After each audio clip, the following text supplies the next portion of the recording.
Hello, ladies and gentlemen, loyal Imperial citizens and rebels, scum alike. Welcome to another Liam Maiden gameplay video. Back with more Star Wars Galaxy of Heroes today, where we have another Marquee event to take a look at. I really love that they're giving us so many characters right now. The game has felt kind of stagnant for quite a while, so this is pretty exciting. So let's go over here and take a look. So it's the Dark Forces Marquee event, and we can unlock Kyle Katarn. Kyle Katarn? I don't know if I'm pronouncing that correctly. Now, this is another character that they've taken from Legends or the extended universe. Another video game character too. Now, I'm not familiar. I don't remember the name of the game that he's from. I haven't even played it, but he does seem to be a pretty cool, pretty exciting character, so I am excited to bring him to the game. So this looks like it's going to be the same setup as the previous Marquee event that we did. 5 tiers, a bonus tier, 4 tiers rather, a bonus tier, and then a legacy tier after that. We're not going to get to do the legacy tier today, unfortunately, because it's almost certainly going to require you putting money in to upgrade the character, but we're just going to work through tiers 1 through the bonus tier. So let's take a look. So they're giving us a crew to start with: Jin Erso, Kyle Katarn, Scarif Rebel Pathfinder, Wedge, and Biggs. So strategy tips: use this, should be interesting, to inflict ability block and attack out of turn to deal extra damage. Sounds good. Let's do it. The model looks pretty good too. Excited to see what he looks like in game. Okay, here we go. Legends, Legends, that's a reference to the EU, Legends, surely. Renowned Jedi and Rebel Kyle Katarn. So he's a Force-sensitive rebel that empowers rebel fighter teams with a variety of buffs. The more he attacks out of turn, the greater his connection to the Force becomes until he is fully empowered as a Jedi Knight. This should be interesting. So that's what we just read. Deals damage twice, inflicts ability block, and if you attack out of turn, it deals extra damage. Boom! That's awesome. I should have taken the speed down there so we could actually get to see that animation properly. That's a shame, but that looks pretty cool. I'm actually pretty impressed with the model and the animation so far on these new Marquee characters.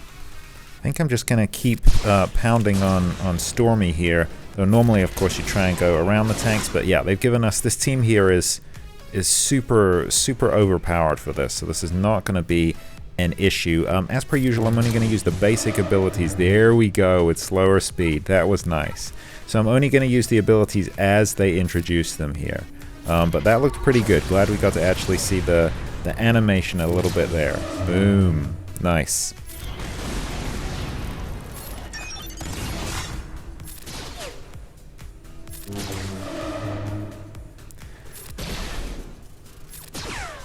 So we are just slicing through this Imperial team here, no problem. And that's definitely in part down to Kyle, but they've also given us some boom. Look at that, the calls to assist. That's fantastic.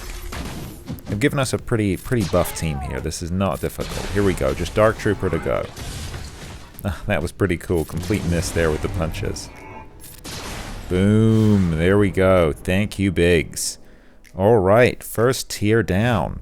Well, that was pretty cool. 12 shards in the bag. Let's just double check. Yes, there's going to be a 2-star unlock. We'll get enough to take him up to 3-star. If you want to go any higher, you're going to have to spend money on the packs to get him up there. So let's keep rolling. Let's go straight into tier 2. So once again, they're giving us a team, which I love. Mon Mothma, Kyle Katarn, Cara Dune, Pow, and Hoth Rebel Soldier. So for demonstrative purposes, Kyle Katarn will begin the battle with Jedi Knight. Okay, so they're going to explain this. Use just a guy with a lightsaber when Kyle has Jedi Knight to deal bonus damage and heal rebel fighter allies. Use just a guy with a lightsaber on enemies with Force influence. Okay, so I guess they're going to explain that later as we go, how we get that Force influence on our enemies and therefore get the bonus damage. Okay. Kyle's ability, just a guy with a lightsaber, deals damage twice and grants his allies critical chance up and potency up. If the target is Force influence, then the second hit deals bonus damage. Okay, interesting. If Kyle has Jedi Knight, all Rebel Fighter allies will recover 50% health and protection, and the first time this ability deals damage each turn, it deals bonus damage. Okay, oh wow, that was amazing. Wow, but I had the speed on way too high to get to actually see the full effect of that animation. What a shame. Should have taken the speed down. Well, that was my mistake. Hopefully we'll get to see it again this round. If not, then I'm sure we'll see it in a future tier. Oh, it's got a 2 cooldown. Okay, so we might not get to it, considering how quickly. Boom, yeah. I don't think we're going to get to it because we're cutting through the enemy here way too quickly. So that'll have to be for next time, but that looked awesome. And a ton of damage dealing here. So this is a really potent character, I think. Even more so than Dash, the previous character. I think this this guy is a real damage dealer. This is pretty impressive. If you've got a team to back him up, my Rebel fighter team is pretty sparse, pretty low on the ground. They're not good quality, so have to see what use I can make of them. So tier 3. So once again, we got that same team. So use Power of the Valley as a potent opening attack that grants your allies defense up and speed up. Inflict force influence, here we go, on enemies to stop them from assisting. When upgraded, this ability will inflict force influence on all enemies, while Kyle has Jedi Knight. Interesting. Okay. So they're slowly educating us as to how this all links together. I like it. Okay. Power of the Valley removes all debuffs from Rebel fighter allies and grants them defense up. Yeah.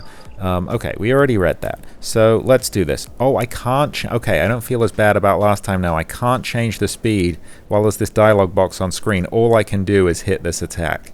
So we're just gonna have to do it. Boom. Okay, so that wasn't as cool an animation, so I don't feel bad about that anyway. Although next time I do it, I will lower the speed just so we can get the benefit there. But I guess that's inflicted force influence on him, so we can start getting the benefit of that with the extra damage that we're landing. Whoa, okay, yeah, we're really cutting through these bounty hunters here.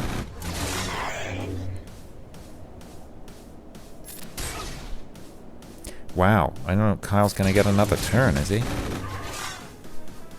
No. Boom. Okay. Well, there you go. I'm sure in the next one we'll actually get to see some of these, but the team they've given us is so powerful. Everyone's just basically taking one shot, and that's it. So there you go. So we've got him at 2-star. So we've just got one more tier, tier 4, which is actually going to give out shards, and then we're on to the bonus. So we got that same team again. So they're really loving that team with us, and I can see why.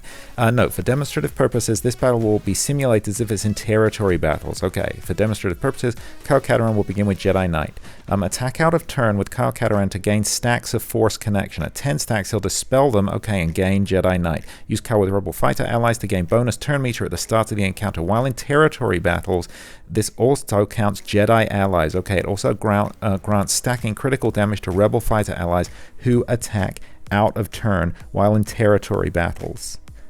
Kyle grants bonus protection to his allies and stops enemies from gaining bonus turn meter. Wow, sorry about that. I kind of fluffed it up there, but that's so many buffs, so many advantages for territory battles. This is so cool. I kind of really like the way, you know, the last guy we got, Dash Rendar, he was kind of geared toward arena, and now Kyle Katarn is geared toward territory battles. I think this is a really inventive way to use these characters. Blue Milk Run grants Kyle a stack of force connection whenever he attacks out of turn, and when he gains 10 stacks, okay, he dispels them and gets Jedi Knight. That's pretty cool. While in territory battles, enemies will be unable to gain bonus turn meter. All Jedi Rebel fighter allies will begin each encounter with bonus protection, and Kyle will also gain additional stack of force connection when he attacks out of turn. Wow, so many bonuses here. So let's see if we can take this down. Let's take a look at this animation for the special, the secondary attack. Let's do this. Whoa, that is so cool. I love that. That was a lot of fun. I'm going to put the speed back up here because we don't need to see Night Sisters animations in slow-mo, but that is very... Okay, let's take it back down and do this ultimate here. Boom. Okay, that's also a cool animation. I really love him flipping, you know, throwing that lightsaber as he moves away. Boom. There we go. Easy peasy. Made short work of those Night Sisters. That was very, very cool. So Kyle is pretty much going to rewrite the book on territory battles here. A new meta immediately. Out of the box. Very, very potent. Bonus tier. Okay, so last time with Dash Rendar, we had to actually unlock the character and star him up, but it looks like we don't need to. They're letting us borrow Kyle Katarn. So they're saying use allies who'll call him to assist frequently to gain Jedi Knight. Okay, as quickly as possible. Blue Milk Run gives powerful defensive bonus if the enemy leader is a Sith. So presumably they're going to set us up against a Sith here in this bonus tier, so we can try it out. Wow, that would be an interesting squad, but we would not get any calls to assist. So I'm not going to do that. I'm going to take a look at my Rebel fighters, but I think we're not going to see much here. I really have not invested in Rebel fighters. Yeah, look at that. Look at that. Pretty pitiful. But I think he's got some synergy with Rebels anyway, so let's throw in some Rebels. I guess, so who calls to assist from Rebels? Well, I guess Ezra calls to assist, right? Maybe I should throw in Ezra, although my version of Ezra is pretty weak, but none of these guys at the top here do. But yeah, let's do Ezra. I guess Hera calls to assist too. Let's throw Hera in, although she's not in the leader slot there. I don't think I've ever run her like this before. And then I guess let's just do R2 and Akbar for the cleanse. Let's just do this. This is far from an ideal squad, but let's see how he works, how he synergizes with a basic Rebel squad, and hopefully we can get some calls to assist in here with Ezra. I guess let's do this. Let's try and take out Ventress first.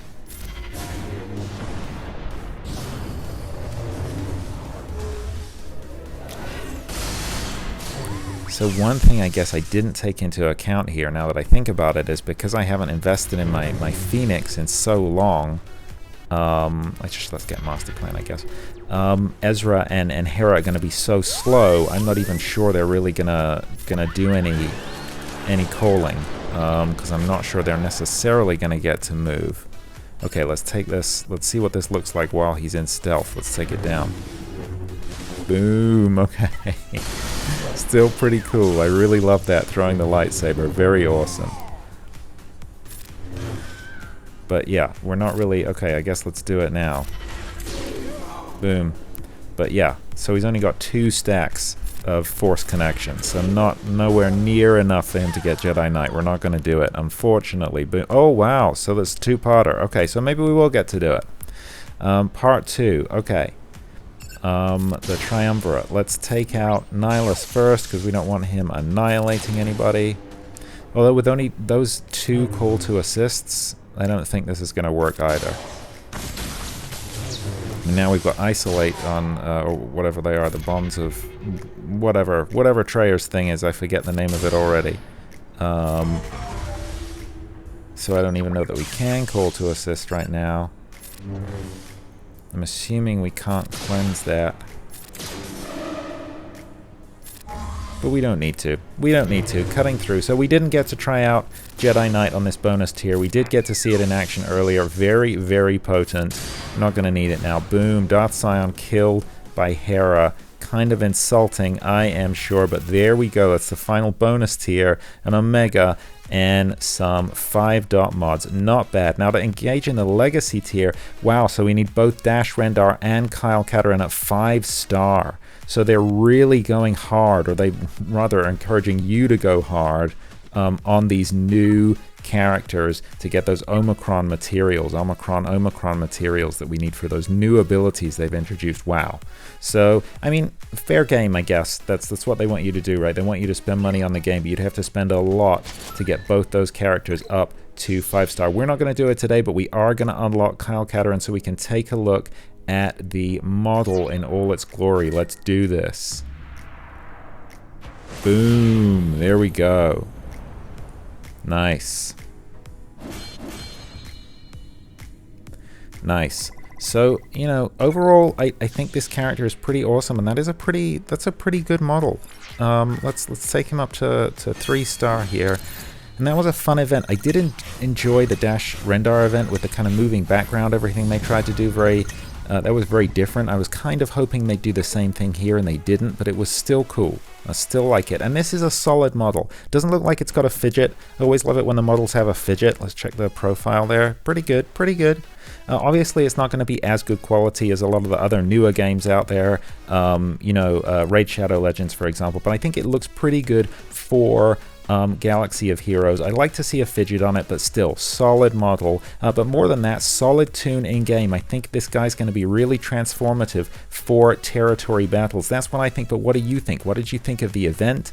What do you think of the character? What did you think of Dash Rendar? What do you think of these new characters in general? Obviously, we've got more coming. There's a lot to be excited about there. I, for one, am really happy that they're kind of mining legends, even maybe more of the obscure sources like some of these older Star Wars video games, but I think it's very cool to see some of these characters because they are beloved characters, and it's also a way for them to introduce some cool mechanics into the game. And as I said, I really do think these new abilities that are mode specific, I think that is going to kind of revolutionize the game a little bit, and I'm actually really excited to see what happens. But I would love to hear your thoughts and comments down below, as always. Well, that is all for me today. Thank you for being a part of this journey with me. If you have enjoyed this video, found it informative or entertaining in any way, please consider giving it a like, a thumbs up down below. I really do appreciate it, and it helps out the channel. And hey, while you're here, why not consider subscribing? I drop new gameplay videos for Star Wars Galaxy of Heroes and Marvel Strike Force every week, and I would love to have you along for the ride. Well, that is all from me today.